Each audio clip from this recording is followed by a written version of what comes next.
Welcome to Sinful's Horror Stories. Sit back, relax, stay sinful. Story number 1. This happened a few days ago. It was a cool spring morning in Vancouver, where I live, and I had an early morning. I left the house around 6 a.m. and began my walk to the SkyTrain. The neighborhood where I live is a dense pocket of mid-rise and high-rise residential buildings that are heavily tread along the wide streets, almost overgrown with greenery typical of the Pacific Northwest. The streets were quiet in the silvery morning light. I came upon a roundabout, also very typical of this neighborhood, where two of the quiet streets intersected.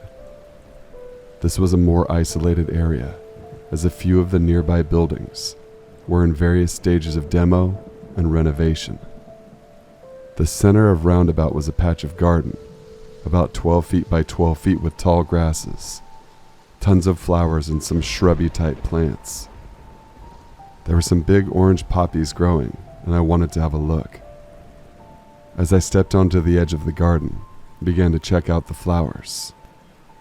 As I reached out to pick one of the flowers, I got this eerie feeling. There was a little too much movement in tall grasses. Maybe, I'm not sure, but whatever it was, made every hair on my body stand up. It was just so powerful that I instinctively jumped back from the edge of the garden. From the thick grass in the center, I heard a giggle. It was not a child. It was definitely an adult, and it sounded like they were putting on a very scary, shrill voice.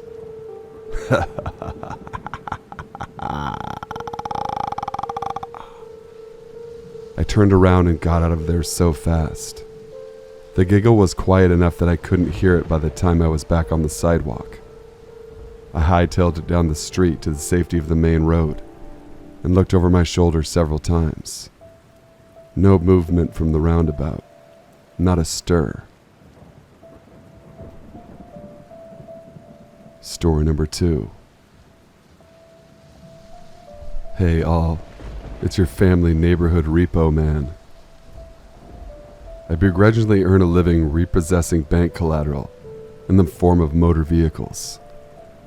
As you can guess, most people I deal with are not happy to see me. For some background, I'm not your typical Repo Man by looking at me. Most guys I work with are over 6'3", 200 to 300 pounds, bald with a beard.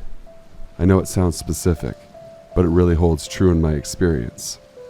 I, on the other hand, am 5'11" and 155 pounds, but I do have a beard. On to the story.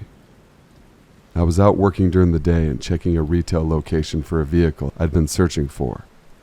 The address I was checking was located in a large mall area. I glanced in my rearview mirror to see a Ford Focus behind me. He made a few of the same turns I did, but I didn't think twice about it. After the 7th or 8th turn that he had mimicked, I decided to pull into a parking spot. I figured he would either move on or come talk to me, if that was his goal. I noticed he was on the phone in my rear view. I parked the truck and watched the car as it parked about 50 feet from me. Okay, fine. I noticed the man driving the Focus was staring and pointing at me as he spoke on the phone, so I decided to ask what his deal was. When I approached, he got out of his vehicle, which was alarming. I backed off and didn't go any closer. I leaned my head out my open window and said, "Sir, is there a reason you were following me?" He moves his phone from his ear, covering the microphone, and yells, "Yes, you're harassing people on private property. Cops are on their way." I told him that was fine and I would wait around to speak to the police. He yelled some more unintelligible nonsense as I put my window up and sat pretty waiting for the police. A few minutes later, a cruiser shows up behind me. The officer approaches my window and we spoke about the situation. I told him that I'm permitted on private property unless I'm explicitly asked to leave by someone who owns the property or works security, which he agreed with. Long story short, the police told me I was good to go, and asked that I not engage as the man left. I complied and planned to move on with my day. About 20 minutes after all of this, I glanced in my rear view to see the same Focus driving a couple cars behind me, so I parked again out of frustration. I immediately exited my truck and lit a cigarette. The man driving his car screeched up beside me, exited his car without putting it in park. As his car begins to roll away, he is turned away from it, screaming at me about violating his right to privacy and harassing the public at his mall. I calmly told him that I was already cleared by the PD and that I was losing my patience. I told him he needed to leave right then before I called the police. It was at this point that his vehicle struck the concrete base of a light pole and stopped. He started screaming and saying I crashed his car. I told him I had a dash cam footage that would negate that claim. That's when he charged me. Now remember, I'm not a big man. I've dealt with plenty of confrontation at this job, and this guy did not appear coordinated at all. I stepped out of his path and guided him to the ground, telling him to stay down while I leave and to leave me alone. I got in my truck and left. Looking back, I absolutely should have called the police again, as I've gotten the officer's cell phone number and badge number. This story all comes to a head 2 nights later in a bizarre turn of events that genuinely scared me. At this point, I had just gotten married to my lovely wife, and we were living in our 1-bedroom apartment in a hip suburb of a major Midwest city. It was a Friday night, and I decided I would grab some beers for the wife and I to enjoy after a long week. As I was leaving the store with our beer, I saw a maroon Ford Focus in the parking lot, seemingly unoccupied. I made a mental note of the coincidence, given the bizarre ordeal of a couple days prior, but I didn't think much more of it. As I pulled into my apartment parking lot, the Focus pulled in behind me.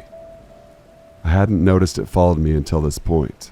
I lived on the 3rd floor, so I decided I was going to hustle up the steps, just in case this was the same guy, and he had stalked me or something. My plan didn't work. He followed me to my patio where my wife was waiting, again unbeknownst to me.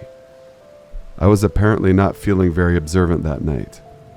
That's when this motherfucker snuck up, crouching behind our small fence. Neither of us knew he was there until he said, still hidden from view, "Pretty girl." I snapped to my feet and began to look around when I spotted him. I knew instantly it was him.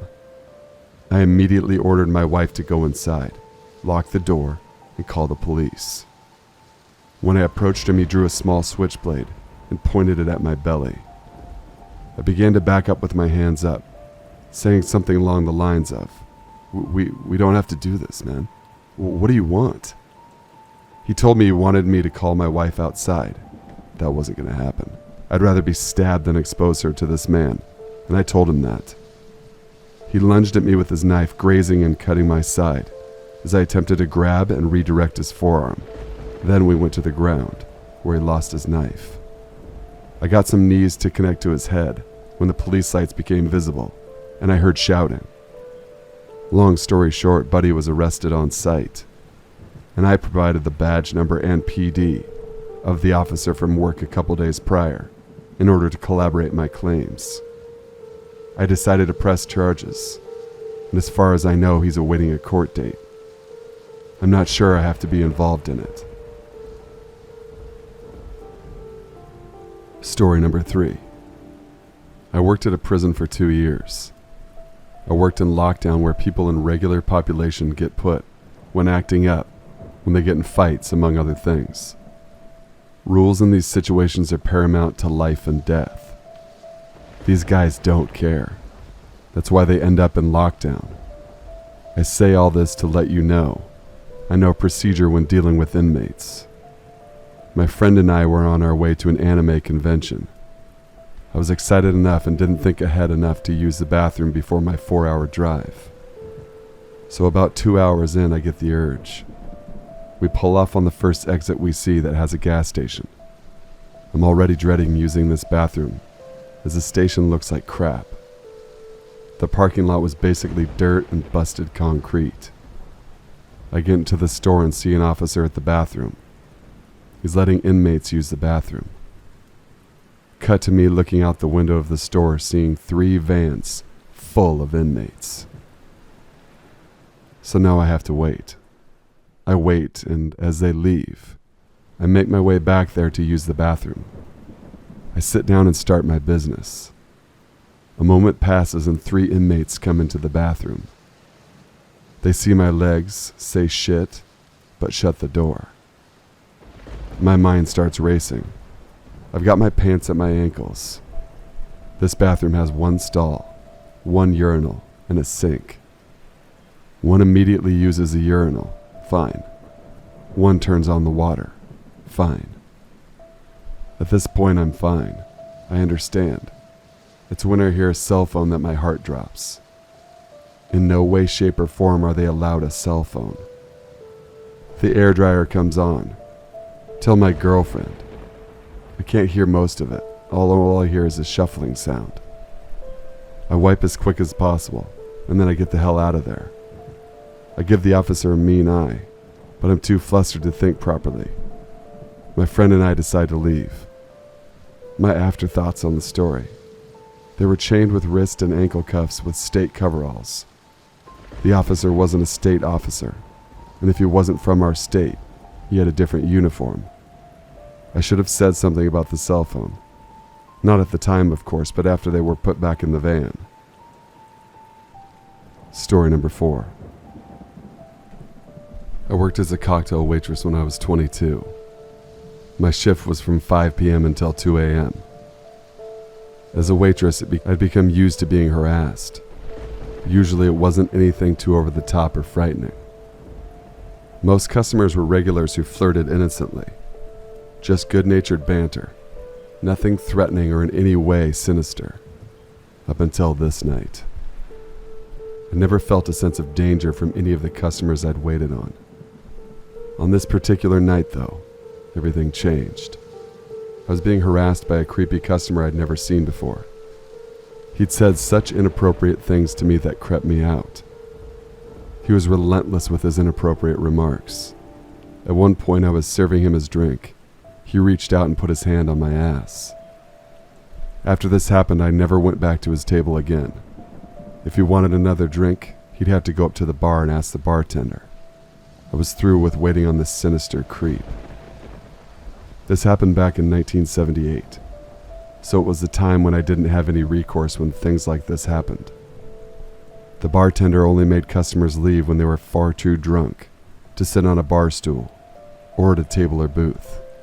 Otherwise, we were on our own to deal with creepy customers.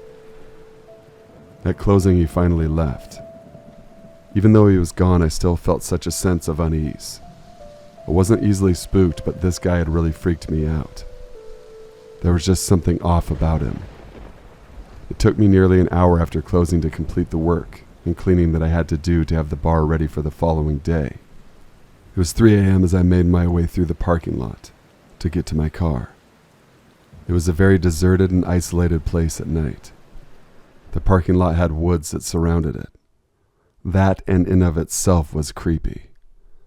But as I was halfway to my car, out of the corner of my eye, I saw him.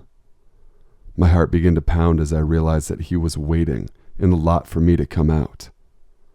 I knew I had to get to the safety of my car, or this man was going to do God knows what to me. I was young and fit, whereas this man was in his late 40s and overweight. My thoughts were quickly assessing my situation. I didn't want to be kidnapped or murdered.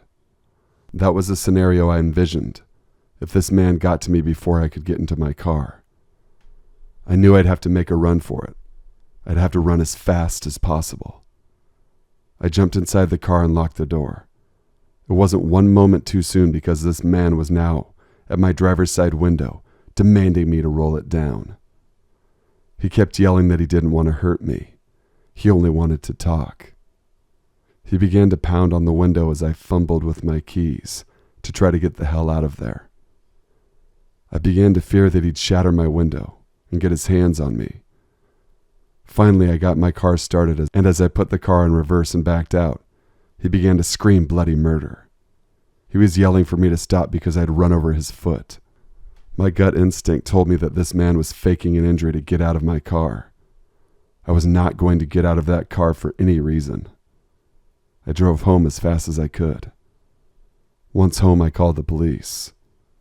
They came to take my report and get my description of the guy. At this point, I wasn't certain about whether I had injured him or not. I explained all of this to the police officer. The police sent another officer to the parking lot to see if he was still there and suffering from an injury. There was no one there. Nobody called the police to report a hit and run either. The police told me that I'd done the right thing by not falling for his ruse. I called my boss the following day and told him that I wouldn't be returning to work. I'd never been so frightened by anyone before. It was a night in which I truly feared for my life. There was no way I could make myself return to the job. That night still haunts my dreams. Thank you guys for listening. Please be sure to leave a like, comment, share, and subscribe for future content. I want to thank you guys who have subscribed recently. I appreciate all the supportive and loving comments that you throw my way. It makes this so much more rewarding. I hope everyone had a great week. And be sure to email any true scary stories of your own to thesinfulsavant@gmail.com. I'll include my email address in the description box below as usual. Till we meet again, stay sinful.